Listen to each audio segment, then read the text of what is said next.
Hey! This is a free video out of many where I'm just gonna post some gameplay with some commentary during the laning phase, so I can go a bit more in depth for specific champions. And the first champ we're gonna look at is Malphite. Now sadly I don't have the POV footage for this one since when I played this I was tilted out of my mind. I went on a 16 game streak in one day just to get master promos. I do not recommend it. My hand hurt and my sanity was drained for a couple of days after that.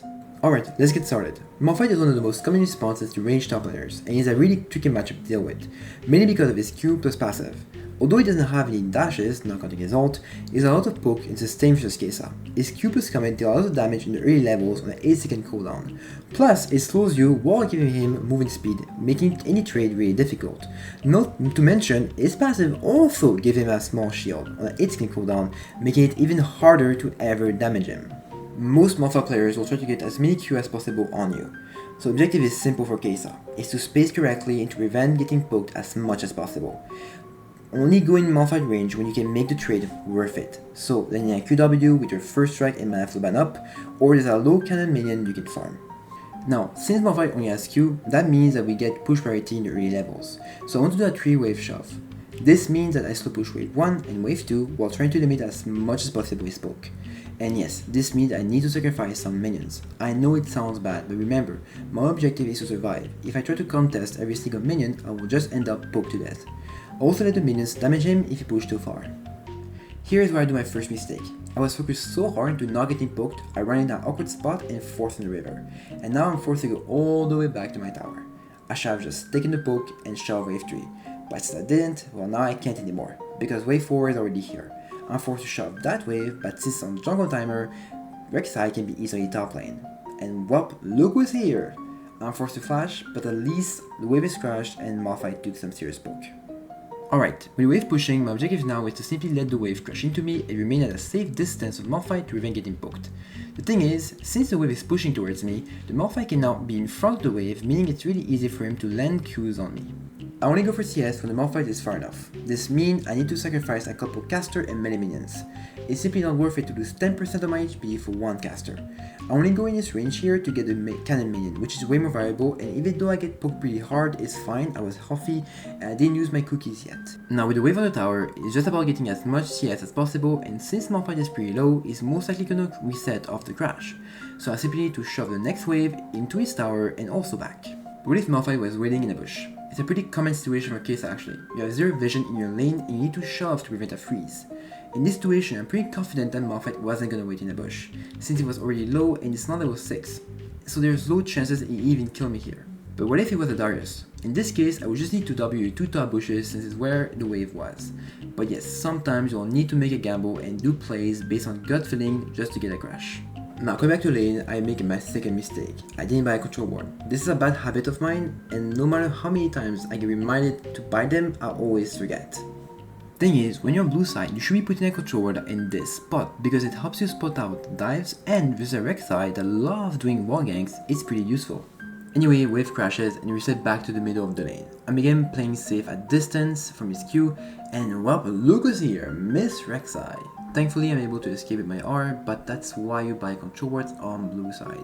See my Viego near and decide to back and DP back to lane so I can have my pots and be full HP if he wants to gank or do the rift. Viego decided to gank, which is perfect for me. You can see how much damage a Malphite can do in the early game. Dang, by the way. We're able to get this flash and I get a free crash. Now, I do a small mistake here. I backed for no reason while I had full HP and I couldn't get Q evolution anyway, so I'm losing a free wave for zero reason here. As you can see in the minimap, something changes here. Malphite is getting really impatient. He realizes that this team is not doing well, and since he can't kill me, he decides to simply give up top and go in other lanes like bot lane. At this point, the lane is much over, since I simply need to farm and I'm in no danger of getting dived or ganked since he gave up top lane. I just need to hope that Malphite doesn't stall my team too hard. This continued for a bit, and here I do my third mistake. I TP bot for zero reason. I see Malph bot lane and I try to help my team by TPing and end up in nothing really. Now yes, I did get a couple plates and minions, but back in top lane, Rek'Sai got 4 plates, it's not worth it. And this is a perfect example of why it's so risky to TP bot lane as a top laner. I knew Rek'Sai was top lane, so if my TP doesn't get anything, I just given up waves and plates to the enemy jungle. I got Q evolution, and at this point, since Malphite left top lane, it's just a question of time till I get tower and finish laning phase. Now yes, this Malphite did give up top lane, but even if you faced a Malphite that didn't leave lane, it was still fine. The lane was already in a great state, we got really far in the lane phase without taking any poke, and we didn't die once. Even though we are behind CS, again, it's fine. By remaining healthy and not playing greedy, we never gave Rek'Sai any good setup to gank top lane. He was always forced into these awkward ganks with little room to make it work. Meanwhile, Malphite never got a chance to poke us all that much, and now we can simply scale, get our Ludens, and start destroying the enemy team with our damage. I hope this video showed that even in hard matchups like Malphite, they can be beaten, with just good spacing and wave management. And even if you were to die once or twice, it's not the end of the world because of the scaling you have. And with Rek'Sai finally leaving, I finally get the tower, and the laning phase is officially over. Now my objective is to simply stay around mid lane and help my team around objective, and only move in side lanes when I have TP up to push waves. Again, I hope this commentary helped, and please drop any feedback in the comments, don't forget to like and subscribe, and enjoy the rest of the video.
Hi, it's Alex. If you made it to the end of the video, first off, thanks for watching. But I want to add a couple of things before I actually end the video. First, the video was a really big test. I tried this new format, I'm still figuring out a lot of things like my Mac level, I have French accent, so bear with me with that. And I know for the montage it was a bit scuffed. I thought there was more teamfight in that game, but I guess not. But feel free to drop any feedback in the comments, like if you prefer that I talk more about mid-game and late-game and less about laning phase, or any other feedback really. Second, I also want to thank for the reception for my guide. Sure, it wasn't the biggest thing ever, but I still really enjoyed the support I got, whether it was on YouTube, Discord, or Reddit. And again, feel free to join the Kaisa Discord server where I hang out a lot. If you want to ask any specific question, you can also DM me if you want. I'll also put my Reddit profile in the description below if you want to follow me there. It's mostly there where I post a lot of my clips for my climb. Alright, next up, let's talk about future content. I'm obviously going to release more of these like matchup videos, and as soon as I find a game that is interesting to talk about. Now, I'll try to cover as many champs as possible, but for some champions like Nasus, it might be hard because they are really rare, and I mean really rare in a higher elo. And I don't think it will be really fair if I go in gold and destroy a gold Nasus player. Same thing applies for less popular champion like Volibear top lane. Now, my focus for this matchup video will do first focus on the most popular champion like Jax and especially Darius. I know it's a really tricky matchup and it's confusing to understand how I put it in the easy tier.